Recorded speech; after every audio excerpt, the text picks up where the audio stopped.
दूसरी चीज़ जो है वो है जो पहले जिसका जिक्र थोड़ा सा हल्का आया कि जितनी भी भेदभाव मूलक चीज़ें हैं, चाहे जाति हो, चाहे धर्म हो, चाहे रंग हो, कोई भी हो, उसके वो नहीं, उसके खिलाफ और जो सम है, बराबरी है, उसके पक्ष में। दूसरी बात इनके अंदर ये है, कितनी चीज़ें हैं जो दिखाई देंगी आपको यदि मैं रविदास जी में से पढ़ना शुरू करूँ, कि मेरे ख्याल में पढ़ने की ज़रूरत नहीं है, आप सब लोग उसको जानते हो, मैं सिर्फ याद करवा रहा हूँ, ठीक है। एक माटी के सब भांडे, क्या हम सारे बासन हैं, क्या बर्तन ही तो हम, पात्र क्या होते हैं हम, नाटक में आते हैं ना सर, पात्र, पात्र मतलब बासन, मतलब हम सारे बर्तन ही हैं, ऐसे कहते हैं इसका तो बर्तना व्यवहार ठीक नहीं है। ये लोक लैंग्वेज है, बर्तन मतलब आदमियों को ही कहा जाता है बासन, ये बासन ऐसा है, इसमें योबर रखा, ये तो खैर। तो एक माटी के सब भांडे, एक ही मिट्टी के हैं सब लोग। इसका मतलब क्या है कि अपने आप ने बड़ा चौधरी समझ रहा है, अपने आप को बड़े वर्ण का समझ रहा है, अपने आप को बड़ा ही समझ रहा है। एक माटी के सब भांडे, ये कहते हैं, कहीं से भी उठाओ, कहीं से भी पढ़ो,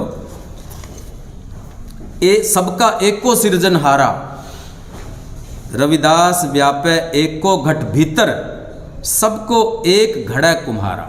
एक के बनाए हुए हैं सारे भेदभाव, जात पात के फेर में उलझ रहे सब लोग, और मानुषता को खात ही जात पात का रोग। देखा कितने जबरदस्त बात है, मानुषता को खात ही, ये सिर्फ ये नहीं है सोचो कि भी जो नीची जाती है उन्हीं की बात है, सबकी मनुष्यता को खा जाती है। यही एक लेक्चर हमने बुलाया था अनुराधा बेनीवाल को, मुझे इसकी बात याद ध्यान आ रही है, उनके फादर भी थे साथ में, कृष्ण बेनीवाल। उन्होंने ना इसी मंच से एक बात बोली थी, इसी कमरे में। वो कहते हैं यार, उस टाइम ना जाट आरक्षण आंदोलन चल रहा था, वो कहते कहते जब हम 50% यदि मैं जाट हूँ ना, तो मैं आदमी 50% ही हूँ, जितने जितने हम कास्टिस्ट हैं उतने उतनी हमारी आदमियत घट गई, ये कह रहे थे वो। मेरे को वो बात भूलती नहीं है, मानुषता को खात ही जात पात का रोग, रोग है ये, क्या। और कई बार आप इसने बड़े प्यार के साथ पाल कर रखते हैं कि हाँ इस जात को, थोड़ा जो उनसे थोड़े बड़ी जात के होते हैं वो ज़्यादा पालते हैं इसको, उनको थोड़ा ज़्यादा मज़ा आता है, क्योंकि ये रोग जो है दिखाने में बहुत बढ़िया है, ये भी एक वैल्यू एसेट है। तो ये जो चीज़ है कि भेदभाव मूलक जो भी चीज़ें हैं, और देखिए भारतीय समाज व्यवस्था में क्या है, जिसको हम कहते हैं ना, कई बार लोग ब्राह्मणवाद बोल देते हैं, कई बार लोग उसको मनुवाद बोल देते हैं। उसमें दो चीज़ें हैं, एक वर्ण व्यवस्था और एक पितृसत्ता, ये दो बैसाखियाँ हैं इस चीज़ की। वर्ण व्यवस्था मतलब जिसमें जात पात है, ऊंच नीच है, 4 वर्ण है, ये। अब ये सारी बीमारियों की जड़ यही है। जितनी भी आप देखो बुराइयाँ कहाँ से आ रही हैं, या पितृसत्ता मतलब पैट्रियार्की कि पुरुष प्रधानता और स्त्री, जितनी भी चीज़ें आ रही हैं, सती प्रथा, विधवा, फलां, कोई बीमारी ले लो आप, वो कहाँ, इनकी जननी यही है और कुछ नहीं है। सारा जो हमारा नैतिक बोध है, सारा जो हमारा एक अच्छी लड़की को के क्या लक्षण है, नीची गर्दन करके चलना चाहिए, हंसना नहीं चाहिए, फालतू नहीं बोलना चाहिए, जे कोई कुछ कहते चुपचाप कर आगे अपना बाप ने बताओ, वहीं जाकर न जवाब दियो। जो एक जीव मात्र के आत्मरक्षा के गुण है वो भी खत्म कर दे, किसी कीड़े के भी उंगली लगा के देख लो, उल्टा काटेगा। लेकिन हमारे माँ बाप हमें ये सिखाते हैं, कोई और नहीं। आपको मैं बता रहा कि अभिज्ञान शाकुंतलम कितनी बड़ी कृति है, उसमें शकुंतला का जो बाप है कण्व, ऋषि कण्व, जब वो जाती है ना, कहानी आपको पता भूल भाल गया था, लेकिन वो छोड़ के आते हैं उसको दुष्यंत के पास। मैं उस कहानी नहीं सुना रहा। तो वो पता क्या बोलता है, कहता है अब तू जा रही है इस घर से, दोबारा वापस मत आना, तेरी डोली उठी है, वहां से लाश ही आएगी। और वहां जाते है वो भूल जाता है, कहता मैं तो पछाड़ता भी नहीं था, तो कह रही है मेरे लड़के की माँ है। कहानी पता है ना आपको। अब वो कहाँ जाए, बाप के यहां जाना नहीं, दुष्यंत जी भूल गए, अब वो कहां जाए। पैट्रियार्की, ये जो सीख है पितृसत्ता, कोई ना कोई संरक्षण चाहिए। बचपन में बाप का, जवानी में पति का, और बुढ़ापे में बेटे का। और यदि ना हो तो फिर देखो क्या क्या हो, जला दो, चाहे जो मर्जी कर दो।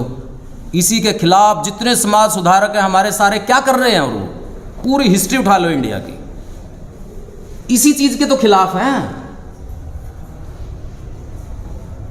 पितृसत्ता और वर्ण व्यवस्था, सारा जोर तो महात्मा बुद्ध का लग गया इसी काम को सफाई करने में।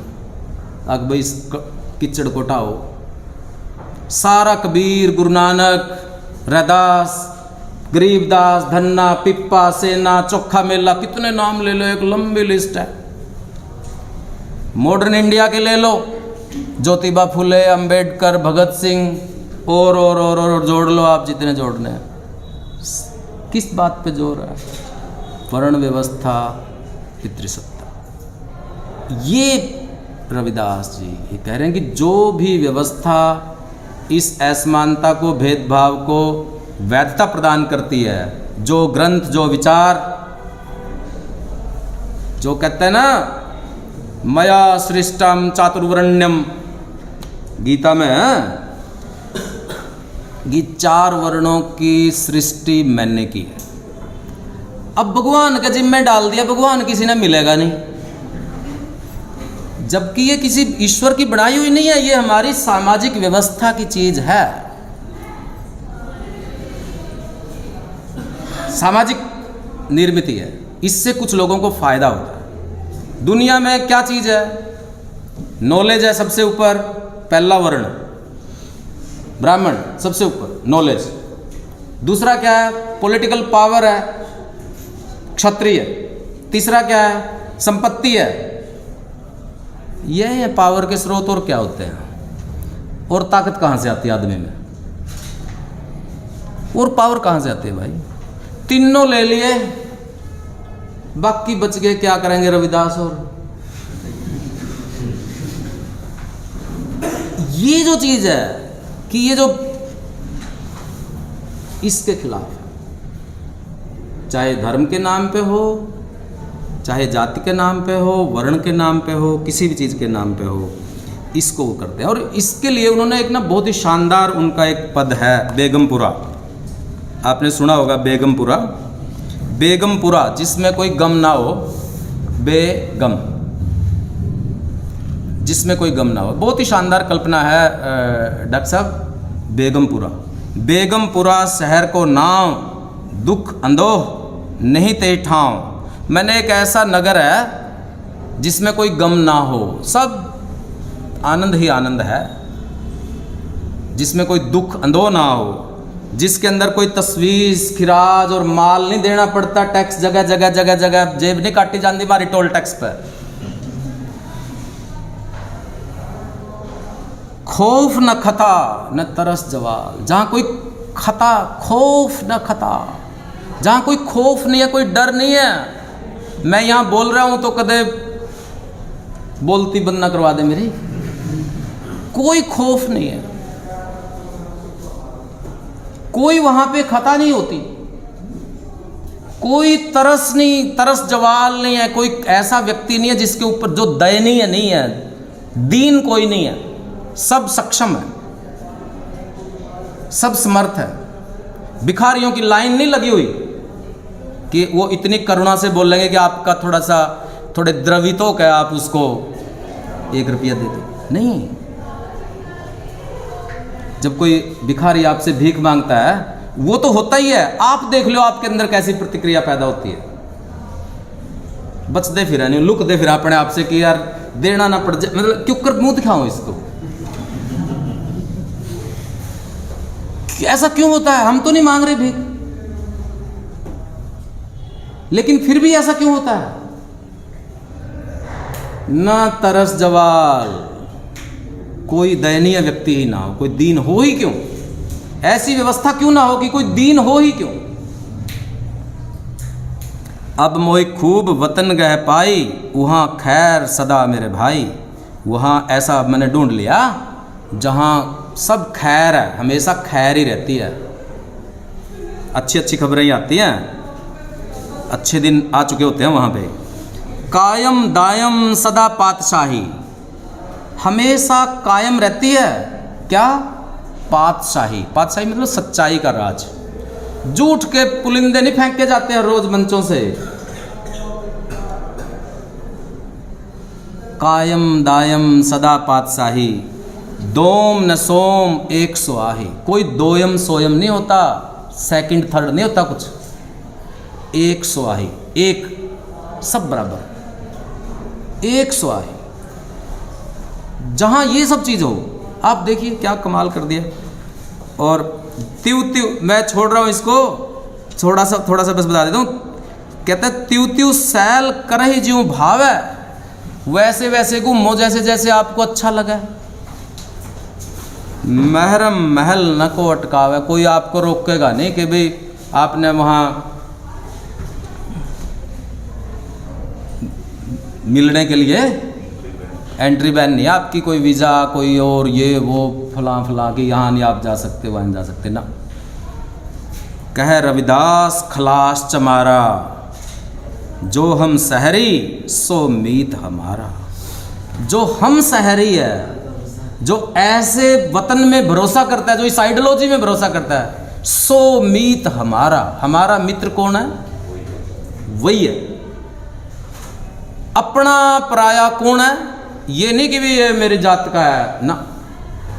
जो हम सहरी सो मीत हमारा, जो इन मूल्यों में विश्वास करता है वो हमारा मीत है। और यदि आप देखेंगे, चलो मैं बस ख़त्म कर रहा हूँ, कि बेगमपुरा के बाद जो संत रविदास का, क्योंकि वो एक जन कवि कह सकते हैं हम उनको। अब यार हमारे साहित्य में वो डंगर नहीं आए, वो पशु नहीं आए जो आम लोगों के पास रहते हैं, भेड़ बकरी। इन पे आपने कोई रचना पढ़ी हो तो बता दियो, पुराने ग्रंथों में पढ़ी हो तो वो और भी अच्छी तरह बता दियो। जो आम साधारण लोगों के पास चीज़ें होती हैं, जो आम साधारण लोग जिन चीज़ों का इस्तेमाल करते हैं अपनी ज़िंदगी में, कबीर ही पहला बंदा होगा जिसने जुलाए की वो जो है ना अत्थी, वो कविता में आई होगी पहली बार। ये रविदास जिससे जूते बनाता है, रामपी और वो दागा का, ये पहली बार कविता में आ रही है। कविता का लोकतंत्रीकरण हो रहा क्या? कविता के रास्ते खोल दिए। अभी तक तो सिर्फ वहाँ चिकने चुपड़े शब्द आते थे, घिसा घिसा के, और ये कविता में आ रहे हैं आम साधारण लोक शब्द, जनभाषा, जन की इच्छाएं आकांक्षाएं।